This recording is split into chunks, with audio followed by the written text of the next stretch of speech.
And now chapter 24, further traits of Sri Krishna.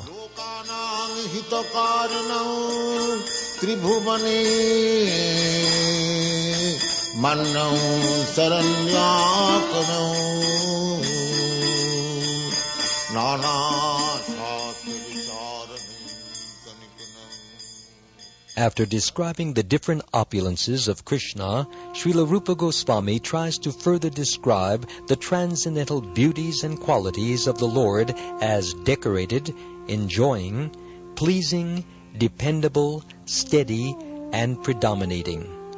He is also described as a meticulous dresser and a magnanimous personality. These are generally considered to be the qualities of great personalities. Decorated. It is said that a person is great if he is decorated with the qualities of being very merciful toward the unfortunate, very powerful, superior, chivalrous, enthusiastic, expert, and truthful. These decorations were manifested in the character of Krishna during his Govardhan Leela. At that time, the whole tract of land in Vrindavan was being disturbed by the rains sent by Indra, as described elsewhere. At first, Krishna thought, quote, "Let me retaliate against this vengeance of Indra by destroying his heavenly kingdom," unquote. But later on, when he thought of the insignificance of the King of Heaven, Krishna changed his mind and felt merciful toward Indra. No one is able to tolerate the wrath of Krishna. So instead of retaliating against Indra, he simply showed his compassion for his friends in Vrindavan by lifting the whole of Govardhan Hill to protect them.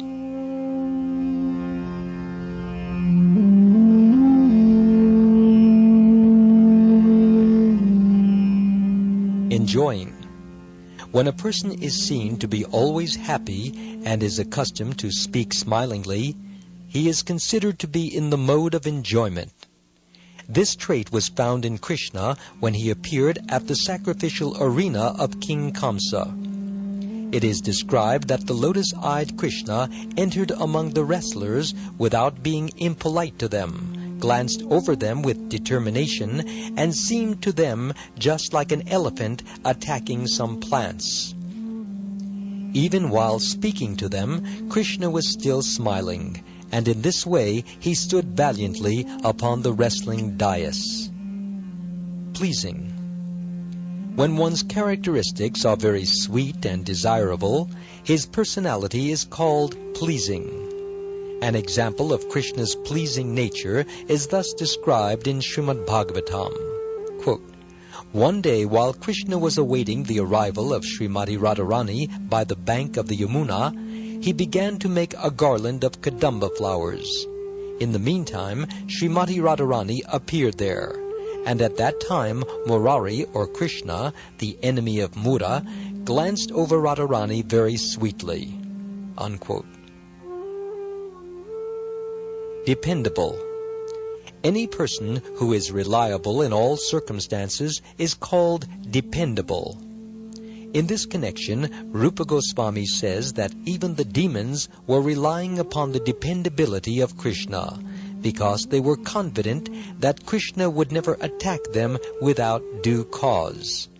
Therefore, with faith and confidence, they used to live with their doors wide open. And the demigods, although afraid of the demons, were confident of the protection of Krishna. Therefore, even in the midst of danger, they were engaged in sportive activities. Persons who had never undergone the reformatory ritualistic ceremonies of the Vedas were confident that Krishna would accept only faith and devotion, and so they were engaged in Krishna consciousness and were freed from all anxieties.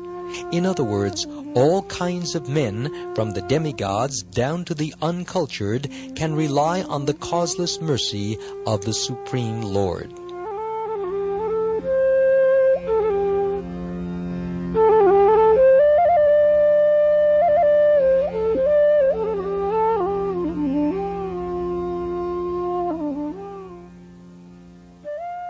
Steady.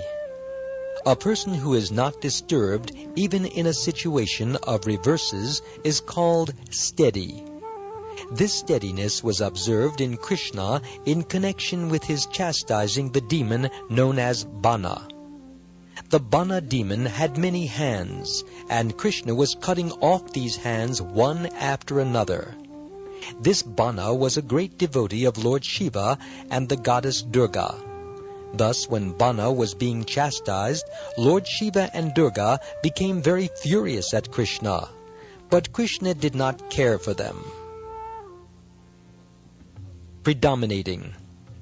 A person who can affect the mind of everyone is called predominating. As far as Krishna's predomination is concerned, in the 10th canto, 43rd chapter, verse 17 of Srimad Bhagavatam, Krishna is described thus by Shukdev Goswami to King Parikshit. Quote, "My dear king, Krishna is a thunderbolt to the wrestlers. To the common man, he is the most beautiful human being. To the young girls, he is just like Cupid. To the cowherd men and women, he is the most intimate relative. To the impious kings, he is the supreme ruler. To his parents, Nanda and Yashoda, he is just a baby. To Kamsa, the king of Bhoja, he is death personified. To the dull and stupid, he is just like a stone. To the yogis, he is the supreme absolute truth. And to the Vrishnis, he is the supreme personality of Godhead." In such a predominating position, Krishna appeared in that arena along with his older brother Balaram. Unquote. When Krishna, the reservoir of all mellows, was present in the arena of Kamsa, he appeared differently to the different persons who were related to him in different mellows. It is stated in Bhagavad Gita that he appears to every person according to one's relationship with him. Sometimes learned scholars describe predominating to mean a person intolerant of being neglected. This peculiarity in Krishna was visible when Kamsa was insulting Maharaj Nanda. Vasudeva was asking Krishna's assistance in killing Kamsa, and Krishna was glancing over Kamsa with longing eyes, just like a prostitute, and was just preparing to jump at the king. Meticulous dresser. A person who is very fond of dressing himself is called Lalita, or a meticulous dresser. This characteristic was found in Krishna in two ways. Sometimes he used to decorate Srimati Radharani with various marks, and sometimes, when he was preparing to kill demons like Arishtasura, he would take care to arrange his belt very nicely.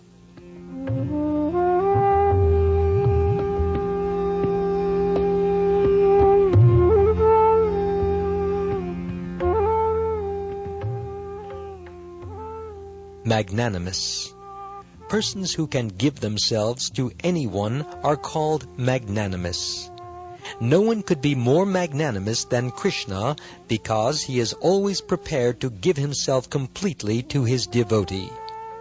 Even to one who is not a devotee, Krishna in his form of Lord Chaitanya is prepared to give himself and to grant deliverance. Although Krishna is independent of everyone, out of his causeless mercy, he is dependent upon Garga Rishi for religious instruction. For learning the military art, he is dependent upon Satyaki, and for good counsel, he is dependent upon his friend Uddhava.